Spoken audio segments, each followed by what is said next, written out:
সত্যের আলো, এক তরুণের ইসলাম গ্রহণের গল্প।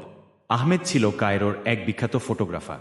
তার জীবন ছিল অর্থ ও খ্যাতিতে ভরপুর, কিন্তু মনে এক অশান্তি সবসময় তাকে তাড়া করত। একদিন সে সাহারা মরুভূমিতে এক অদ্ভুত দৃশ্য দেখতে পেল। মরুভূমির মাঝে এক বৃদ্ধ মানুষ নামাজ পড়ছেন, যার চোখ থেকে অশ্রু পড়ছে বালিতে। আহমেদ বৃদ্ধের কাছে গিয়ে জিজ্ঞেস করল, আপনি এখানে একা কাঁদছেন কেন? বৃদ্ধ উত্তর দিলেন, বাবা, আমি আল্লাহর সামনে নিজের অপরাধ স্বীকার করছি। 40 বছর আগে আমি এক ইংরেজ পর্যটককে হত্যা করেছিলাম। আহমেদ হতবাক হয়ে শুনল কিভাবে সেই বৃদ্ধ তাওবা করে এখন মসজিদে শিশুদের কুরআন শেখান।